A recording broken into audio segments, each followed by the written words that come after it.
Technology آج کل اتنی ایڈوانس ہو چکی ہے، ہر فیلڈ کے اندر ہم دیکھتے ہیں کہ ریسرچز ہیں، کھانے کے اوپر ریسرچز ہیں، سونے کے اوپر ہیں، ایون کہ ہماری جو مینٹل ہیلتھ ہے اس کے اوپر سائنٹسٹ نے ریسرچ پیپرز لکھے ہوئے ہیں کہ کس طرح ہم مینٹل ہیلتھ کو اچھا رکھ سکتے ہیں، صحت کو اچھا رکھ سکتے ہیں، اتنا کچھ ہے۔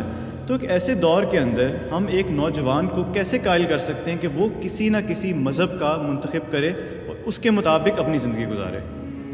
دیکھیں جی، اس میں جب تک انسان پرپز آف لائف کو تلاش نہیں کرے گا اس وقت تک کبھی بھی اس معاملے کے لیے وہ سیریس نہیں ہوگا۔ انسان کو شعور کی آنکھ کھولنے کے بعد اس چیز کے اوپر ایمفسائز کرنا پڑے گا، اور ظاہر ہے کہ حالات و واقعات اسے بتاتے ہیں کہ انسان پیدا ہوتے ہیں، اپنی زندگی گزارتے ہیں اور اس دنیا سے چلے جاتے ہیں۔ وہ کون سی ہستی ہے جس نے ہماری مرضی کے بغیر ہمیں پیدا کر کے اس پلانٹ ارتھ کے اوپر پٹ کر دیا؟ اور پھر کیا مرنے کے بعد بھی کوئی اور زندگی ہے؟ اگر اللہ تعالیٰ کا، کریٹر کا تعارف اس دنیا میں موجود نہ ہوتا، دنیا میں کوئی اس ٹاپک پہ بات نہ کر رہا ہوتا، پھر تو یہ بات کی جا سکتی تھی کہ ٹھیک ہے، جس طرح باقی لوگ زندگی گزار رہے ہیں ہم بھی ویسے ہی زندگی گزاریں۔ لیکن اس دنیا کے اندر جیسے جیسے وقت آگے گزر رہا ہے اور ٹیکنالوجی کی برکت سے پوری دنیا ایک گلوبل ویلیج کیا گلوبل ہوم بن چکی ہے، اس میں ریلیجن تو سب سے زیادہ ڈسکس ہونے والی چیز ہے۔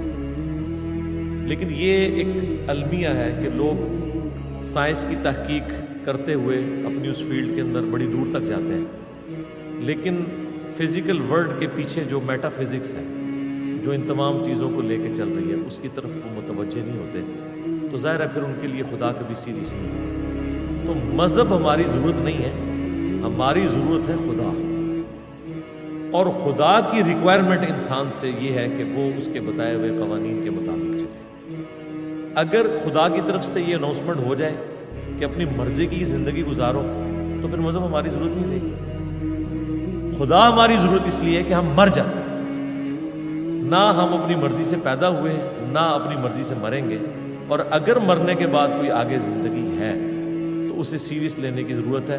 اس کی وجہ یہ ہے کہ جس کریٹر نے ہماری مرضی کے بغیر ہمیں پیدا کیا، وہ آنے والی زندگی میں بھی ہمارے ساتھ کچھ بھی کر سکتا ہے، جیسا کہ اس زندگی کے اندر بھی اس نے بہت کچھ کر دیا۔